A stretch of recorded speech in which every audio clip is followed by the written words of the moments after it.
Welcome to Session View for Ableton. I just wanted to give you a quick look at how to build a set list in here.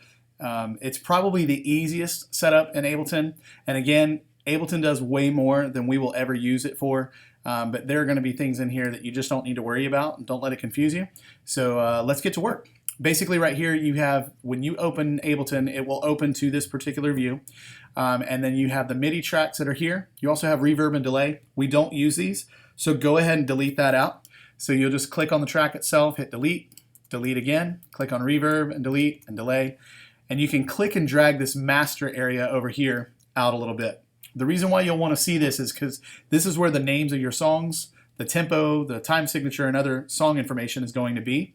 And this is what controls the audio tracks. So for example, let's go ahead and build a song, and I can make this make more sense. So let's take the college service for the 27th. Looks like they're doing Who Is Like the Lord, Almighty God, and So Will I. So they're in the key of C for Who Is Like the Lord. You'll need to know the BPM as well, and you'll need to know the time signature for the song. So this one is 4/4. What we're going to do is rename the title section, which is right here under the master. I'm going to use Command R. If you're unfamiliar with the shortcuts, I would recommend start memorizing them. They're listed over here in the edit portion. So if you do forget, rename is Command R, duplicate Command D. A lot of them are going to be very simple, but the more that you can get used to this, the easier it is going to be able to navigate this. So I'm naming this first track. We're going to go Who Is Like the Lord. And then we're going to separate this column, or sorry, separate the title with the semicolon, because we need to put in BPM information. If you remember, it's 86 BPMs.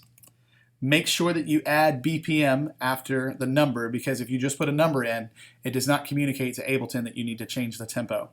Then we want to put the key in. Let me also remind you, this is just for your reference. If you happen to build a song in here and you change the key right here to the key of B, say you pulled it in the key of C, but you need everything to change to the key of B, this is not where you're going to do it. This is just for your reference to remind you what key you put these audio tracks in with. So just keep that in mind. And then another semicolon, because we're going to want to do the time signature. Now, we utilize 2/4 for 4/4 songs, and we use 3/4 for 6/8 or for 3/4 songs. The reason for that is more about where the accent of the metronome is going to be, not necessarily what the actual time signature of the song is. We can look into that a little bit more later as well. But now that we've got the title set for this, the reason that we do that, as I'll show you right now, you'll notice that I have all of my tracks, or a lot of my tracks, right here on the left-hand side. You may have them on a thumb drive. You may have them on an external drive. You can easily pull tracks in from just click and drag from another area. So I'll show you what I mean by here. We'll go to sequence files here, and then I know we got Who Is Like the Lord already opened up, and then it's in the multi-tracks folder. So when you open up a file, you may either get the zip file first. You'll double click that and it'll give you a folder that looks like this. So you open that folder and then you're looking for the multi-tracks area. So right now with this song, we're going to just throw in some tracks. We're going to use a guide track, which we definitely need. I'm going to show you how we build it up for city church services, but you're welcome to build it any way that you want. I'm just trying to give you an example right now. So we'll have the guide track first. We also use the keys. We'll make sure we put those in there. I'm going to put a couple of different musical groupings just so I can show you how to separate them later. So let's just say we got EG1 and EG2 that we're using because we don't have any guitar players this week. And then we'll go ahead and throw in, where's the percussion track? So we'll throw in a percussion track, and then maybe we'll have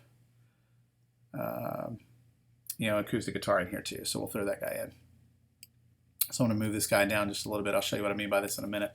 So right now I have this entire row is attached to this particular master, so that when I hit play right here, it'll fire all of these tracks at the same time.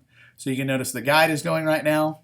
You'll start to see some of these other tracks slip in. So keys 2 is going. Basically, you get the point. So everything is playing at the same time. That's just how Ableton works. It's playing all of these tracks at the same time simultaneously. So what we're going to do from here is we're going to just make it a little bit easier to navigate. We're going to group some of this instrumentation. So I will do a highlight here, and I'm going to hold the command button down because I'm going to highlight all of the keys. And then we're going to use Command G. That's going to group these instruments together so that I don't have to go individually in and adjust those later when I'm ready to do something different with the song. So I'm going to rename this group to keys. We're going to also have our guitars over here. We're going to group that up. We'll call that guitars. So I'm going to rename. So we're going to go guitars. And then we're going to go to, whoops, looks like I missed the acoustic guitar. No problem with that. If this happens, just click it, drag it in, and now it's a part of your guitars grouping. The beautiful thing about this is if your guitars or your keys are too loud for one song and you just need to bring it down, you've got the main volume control with this little fader right here for that entire group. So for example, if I collapse the keys, I've got my entire keys group in here. It's still in the same row with Who Is Like the Lord here, but it's in this column. So it's in column 2, and then I can either mute all tracks or I can change the overall output for the volume for all tracks within that grouping as well right here. As far as the guitars, we'll collapse those as well. And then the last one's just on its own, and I'll just name that percussion anyway. So that is the main thing that you need to know for building a song. So right now, if we plug this into the computer behind the drums or wherever you're at East Campus or at City Church U, you would literally be able to set up the outputs, which I'm going to do on a different video, but you literally be able to set your outputs, hit play, and this will be ready to go. Of course, you're going to want to make sure that you have your metronome turned on, so you click that, and then that's it. Basically, this is the simple ad for that. Now, if you have a second song that you're doing, let's go ahead and do that just in case, so I can give you a little bit more of an overview. So let's take their second song, which is Almighty God. It's in the key of B, and they're at 78 beats per minute. So we're going to go Almighty God. Remember to do it with a semicolon. I think it was 78 beats per minute, so remember the BPM at the end of that. I think it's in the key of B, and then it's also in 2/4, and we can go ahead and start loading the tracks in. So you'll want to open the collapse up just a little bit to put your other tracks in. So let's say we'll go to, so I don't have Almighty God on here. I'm going to go to my thumb drive. And then we're going to pull up Almighty God.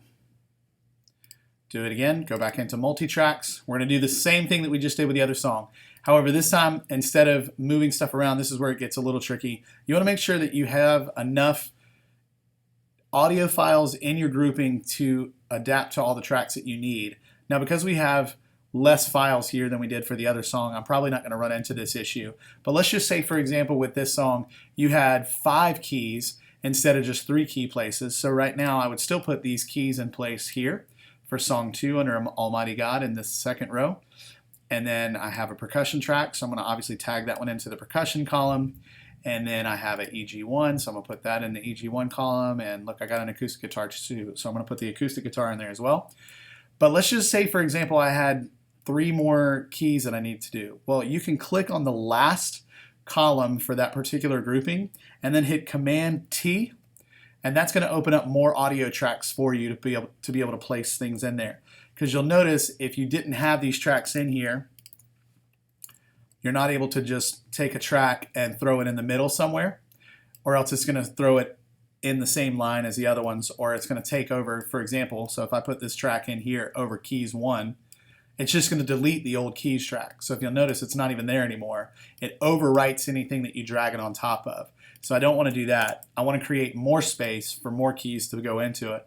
So this will allow me with Command-T to be able to open up 2 more audio track areas in that particular grouping. So, and then you can just pull all 5 of your keys files in, assuming that you had one. So again, I'll just clean this up and we'll put keys in here, and we don't need these extra areas, so we can kill that out. But that's it. So basically, this is the simple setup for it. And then your outputs, like I said, I'm going to talk about that on a different video. But that's pretty much it for the session setup. If you have any other questions, let me know. And hopefully this helps, man.